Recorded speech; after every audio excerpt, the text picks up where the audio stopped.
할렐루야. 오늘도 굿TV에 함께 하시는 여러분들을 주님의 이름으로 사랑하고 축복합니다.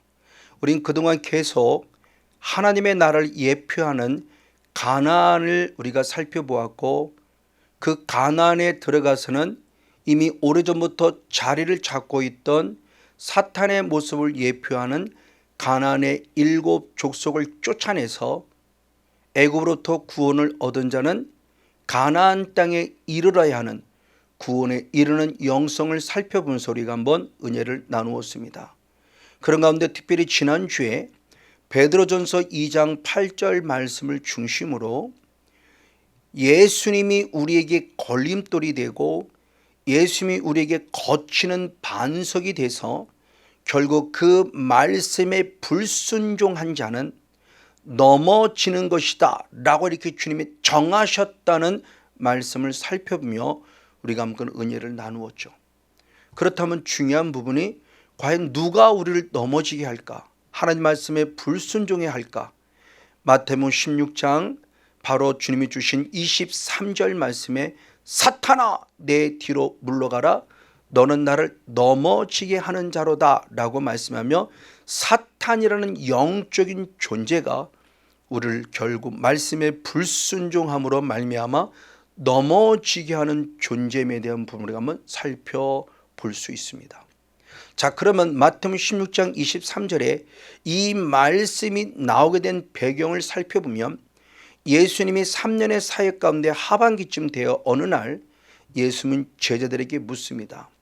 많은 사람들이 나를 누구를 하냐 물을 때 마태복음 16장 14절의 말씀에 제자들이 말하기를 더러는 세례 요한이라, 더러는 엘리야라, 더러는 예레미야라, 더러는 선지 중에 하나입니다 라고 말합니다 라고 답을 주었죠. 그때 예수님이 이어서 그러면 너희들은 나를 누구라고 말하냐며 제자들에게 예수님이 누구인가에 대한 물음을 물었습니다.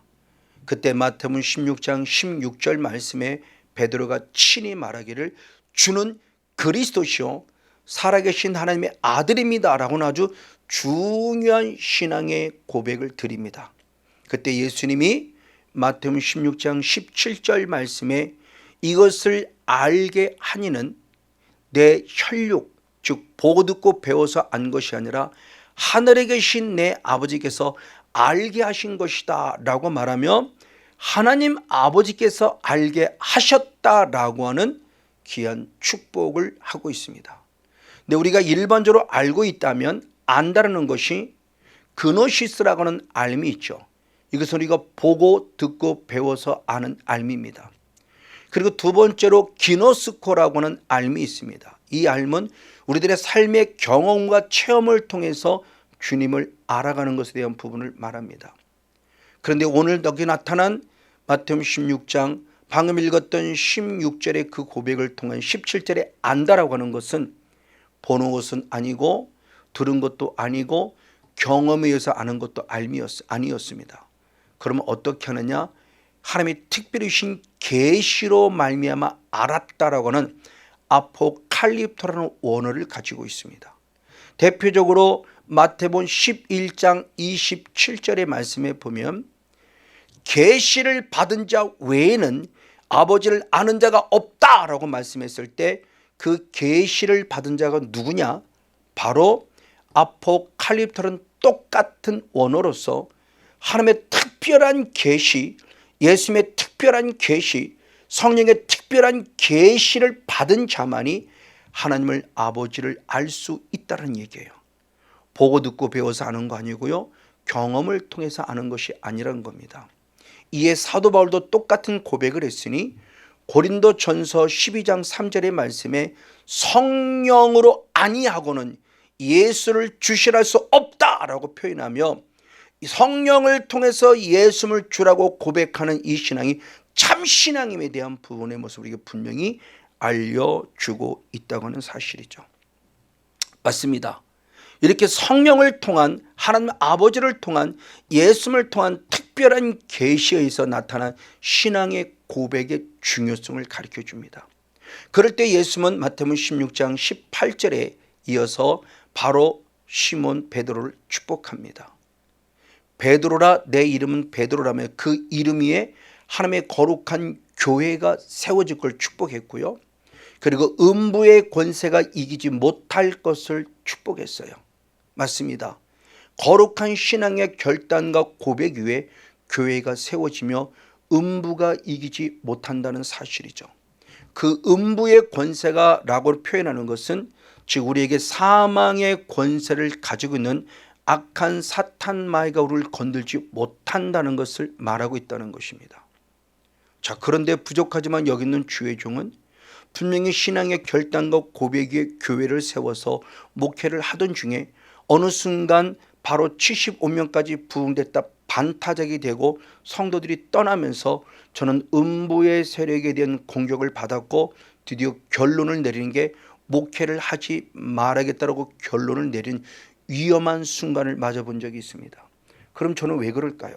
말씀이 거짓말이 없다면 내 신앙의 결단과 고백이 정말 성령님에 의한 특별한 감동과 감화에 의한 절대적 신앙의 결단을 고백한 건지 아니면 보고 듣고 배워서 그렇게 고백한 것을 돌아보지 아니할 수 없다고는 사실이죠. 맞습니다. 바로 이런 신앙의 고백의 모습을 통해서 사도 바울 역시도 중요한 고백을 했으니 고린도전서 15장 15절의 말씀에 사망아 너의 이기는 것이 어디 있느냐, 사망아 너의 쏘는 것이 어디 있냐 표현하며 사망이란 존재를 우리를 이길 수 없음을, 그리고 우리에게 죄의 화살을 쏠 수 없음에 대한 부분을 분명히 선포했습니다. 그리고 더 나아가 사도 요한 역시도 요한일서 5장 18절 말씀에 하나님께 난 자가 우리를 지키심에, 중요한 것이 악한 자가 우리를 만지지도 못할 것이다라고 말하면서 어둠의 영의 전체, 즉 그들의 존재가 우리들을 건들 수 없음에 대한 부분을 분명히 말씀으로 확증시켜 주었어요.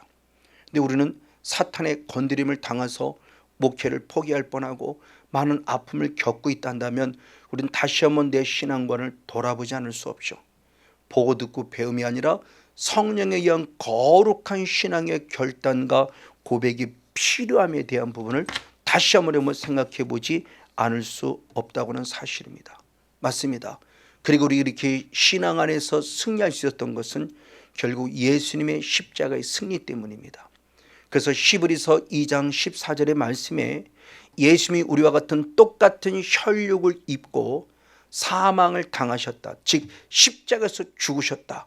그럼 왜 십자가에 죽으셨냐? 사망의 세력을 잡은 자 마귀를 멸하시려고, 사망의 세력을 잡은 자 마귀를 박살내려고 친히 예수님이 십자가에 오셨다는 사건을 통해서 우리는 진정한 예수님이 나의 구원자요 그리스도시요 살아계신 하나님의 아들은 거룩한 신앙의 결단과 고백이 있단다면 교회로서의 가치를 바라고 음부의 권세가 이기지 못하는 은혜가 있다는 사실을 가르쳐주고 있기에 이 시간 다시 한번 저희 신앙의 고백과 이 시간 우리 살아가는 방송을 통해서 모든 사람의 신앙의 고백도 성령 안에서 거룩한 신앙의 고백을 함으로 말미암아 한 사람도 낙오되지 아니하고 교회로서의 승리의 가치를 나타내며 음부의 권세와 늘 싸워가는 주인공 모두가 되어지기를 주님의 이름으로 간절히 축복하고 축원을 드립니다.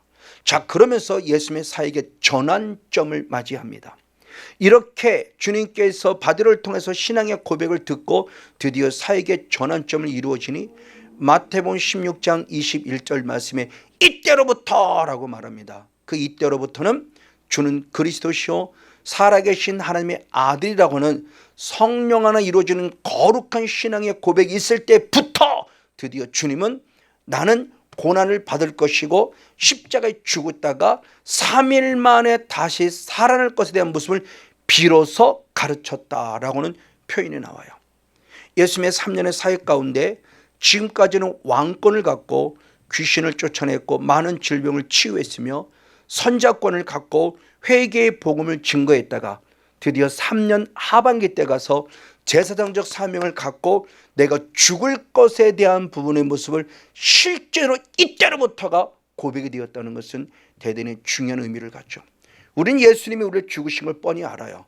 그러나 그때 당시의 사람은 누구도 예수님이 십자가에 죽으신다는 것은 상상도 할 수 없었죠. 예수님이 3번에 걸쳐 죽을 말했을 때 제자 그 누구도 그걸 인정하는 사람이 아무도 없었어요. 오히려 죽는다는 말을 반복할수록 그들은 두려워했습니다. 그러면서 예수님이 같이 죽을 선포했을 때 마태복음 16장 22절 말씀에 예수님 그리 마옵소서, 주님께서 십자가에 죽는 일은 없을 것입니다 라고 선포해요. 그러면 유괴 조건으로 보면 마땅히 선생님에게 칭찬을 받아야만 합니다. 선생님이 죽는다고 하는데 잘 죽으세요 말할 제자가 어디 있습니까? 근데 영이란 세계에 들어가니까 오히려 책망을 받죠. 그래서 다시 한번 마태복음 16장 23절에 보면은 사탄아 내 뒤로 물러가라, 너는 나를 넘어지게 하는 자는 책망을 받는 모습으로 성경 안에서 살펴볼 수 있습니다. 맞습니다. 자, 조금 전까지 성령에서 쓰임받은 베드로가 한순간에 사탄에서 쓰임받고 있다는 사실을 성경은 분명히 기록하고 있다는 거예요. 여기 있는 성도님 모두도 한순간에 성령에서 쓰임받아서 거룩한 신앙의 고백도 할 수 있지만 한순간에 사탄에서 쓰임받아서 불의의 병기가 되어져서 베드로와 같이 가룟 유다와 같이 능히 예수님을 부인하고 예수님을 팔아버릴 수도 있다고 하는 것은 우리에게 대단히 영적인 충격을 주는 사건입니다.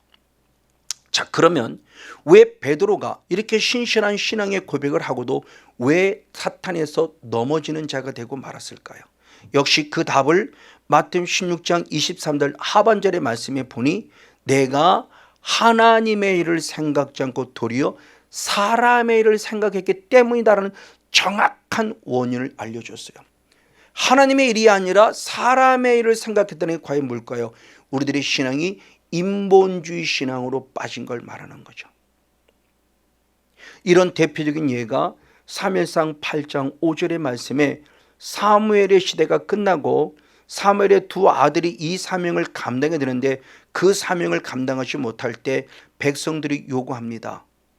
우리들도 열방과 같이 이방 민족들과 같이 사람을 왕으로 세워주세요라고 말하며 신본주의 신앙이 아니라 인본주의 신앙으로 타락하게 된 모습을 봐요.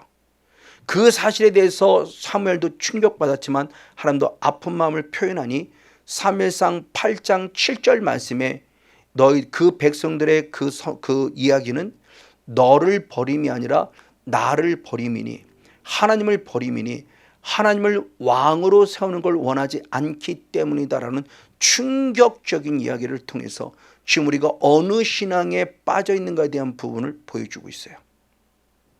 이 사실에 또한 신약기도 잘 적용된 교회가 고린도 교회입니다. 고린도 교회는 은사가 있고요, 능력 있는 교회예요.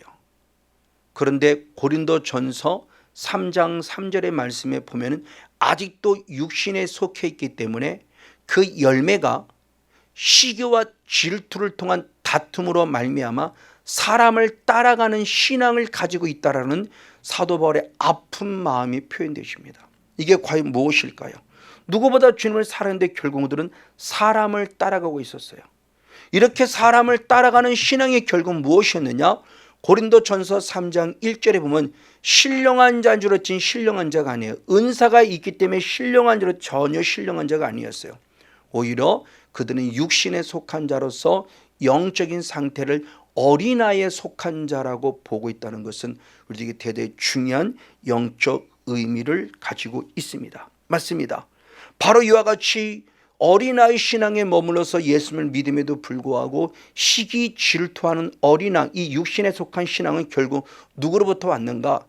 야고보 사도가 말하기를 야고보 3장 14절 15절의 말씀에 우리에게 시기하는 마음, 질투하는 마음, 다투는 마음, 요란한 마음은 하늘로부터 내려온 것이 아니라 아버지로부터 내려온 것이 아니라 세상적이고 바로 정욕적이고 마귀적이라고 말하며 세상에 속한 영성이고 욕심의 영성이고 마귀에 속한 영성을 보면서 우리가 시기, 질투, 다툼의 모습은 예수님을 믿음에도 불구하고 어린아이 신앙에 불과한 육신에 속한 자로서 마귀에 속하여 속은 우리들의 모습임을 성경이 말씀해 주고 있다는 사실이죠.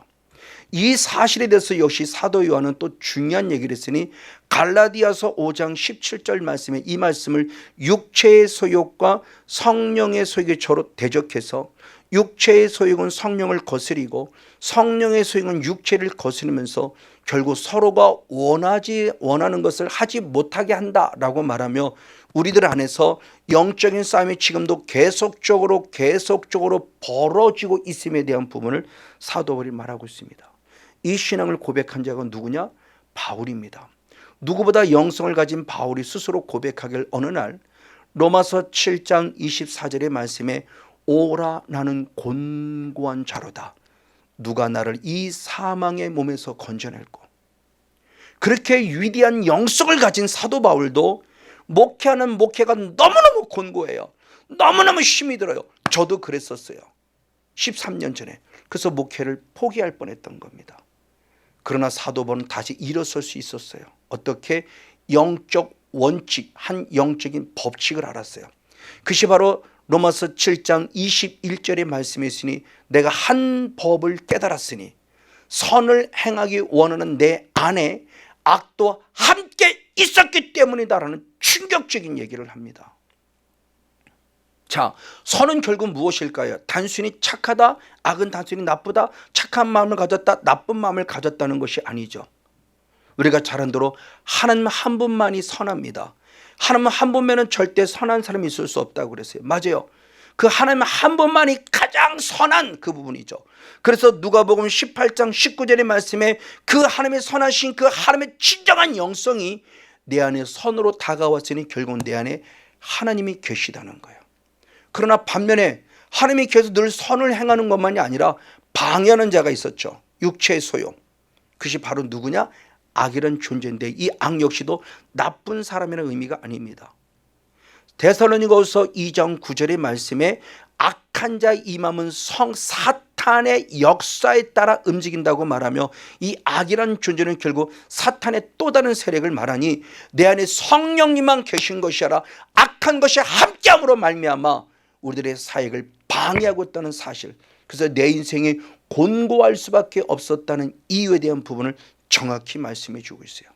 내 안에 이와 같이 악한 영이 충만해서 결국 이렇게 살아가는 모습에 대한 부분의 모습을 바로 사도 바울이 말할 때 로마서 7장 25절에서 내 겉사람은 바로 죄의 법을 섬기고 내 속사람은 하나님의 법을 섬긴다고 말하며 우리 안에 성령님은 하나님의 법을 섬기게 하나 우리 안에 악한 것을 죄의 법을 섬겼다는 사실을 보여주죠.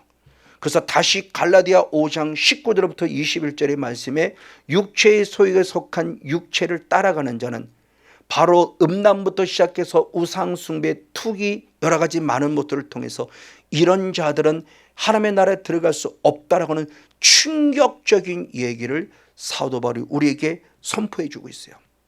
그 사실에 대해서 역시 사도 바울은 똑같이 로마서 8장 7절 말씀에도 말하고 있으니 바로 육신의 생각은 하나님과 원수가 되나니 하나님의 법에 굴복치 아니한다고 말하며 내가 처해 있는 육신의 생각, 내가 처해 있는 이 어린아이의 영성이 결국은 하나님의 법에 순종하지 못하여 하나님과 원수가 되는 모습을 가져다 두는 사실을 말씀해 주고 있습니다. 그런가 반면에 내 안에 영의 사람, 바로 이 사람은 갈라디아 5장 22절 23절의 말씀 속에 성령의 9가지 열매를 말하며 이 같은 법을 끊을 것이 없노라고 말하면서 진정한 천국 백성으로 승리할 것에 대한 부분의 모습을 분명히 말씀해 주고 있습니다. 그러면서 그는 또 다른 한 법을 드디어 깨달았어요. 그 법이 무엇이었느냐? 우리가 잘 알고 있는 로마서 8장 2절의 말씀입니다. 죄와 사망의 법에서 내가 해방될 수 있는 유일한 길은 생명의 성령의 법이라. 생명의 성령의 법이라.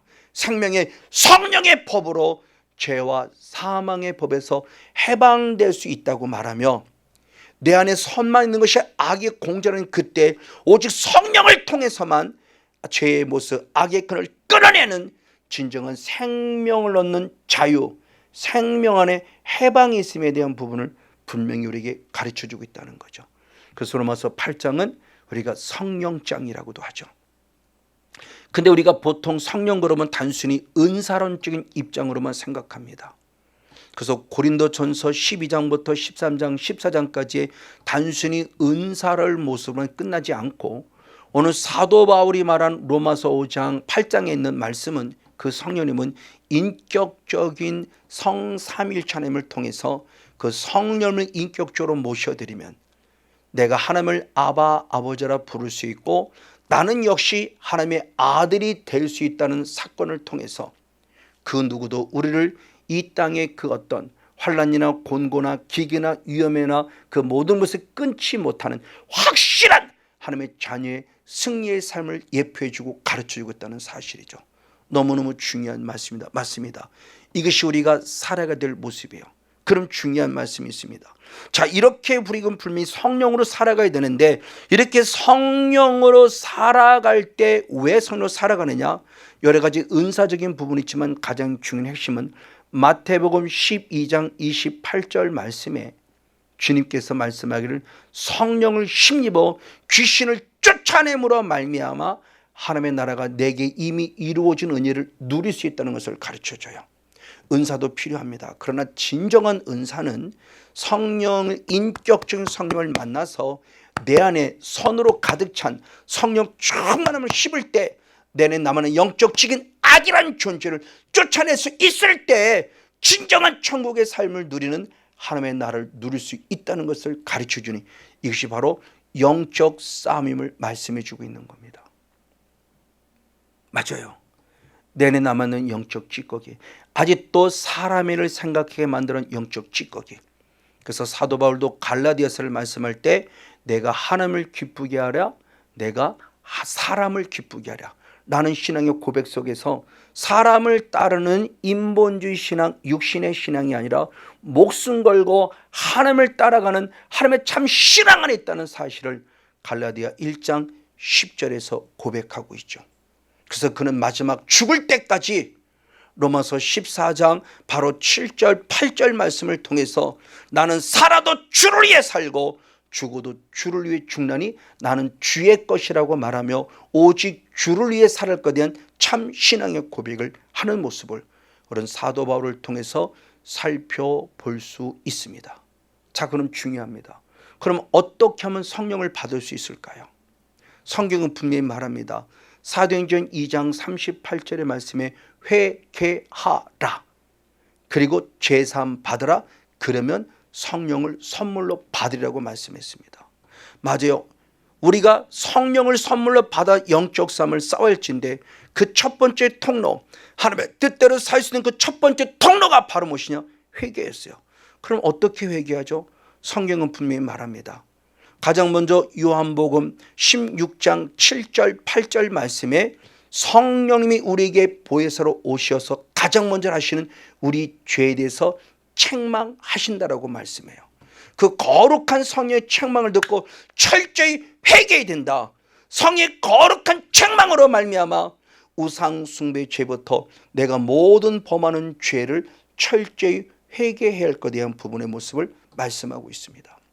그리고 한 단계 더 나아가 디모데후서 3장 15절의 말씀, 3장 16절의 말씀에 보니 모든 성경은 성령의 감동으로 된 것으로 교훈과 책망과 바르게 함과 의로 교육하게 유익되다 그랬어요.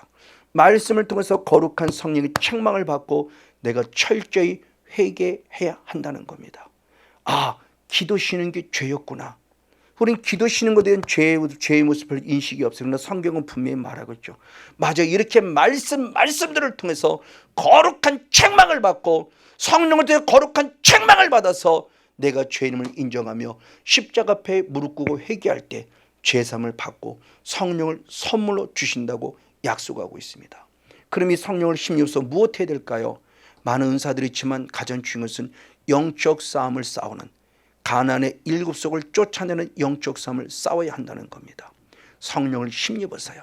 그래서 영적 싸움을 싸울 때 주님은 나를 누구라고 인정해 주는가? 계시록 21장 7절의 말씀에 영적 싸움을 싸울 때 하나님은 나를 유업으로 주시고 하나님은 나의 아버지가 되시면 하나님의 아들이 된다고 말씀하고 있으니 영적 싸움의 온전한 승리자가 돼서 참 하나님으로 말미암아 구원의 바늘에 서는 축복의 주인공 우리 모두가 되어지기를 예수님의 이름으로 간절히 축복하고 축원을 드립니다.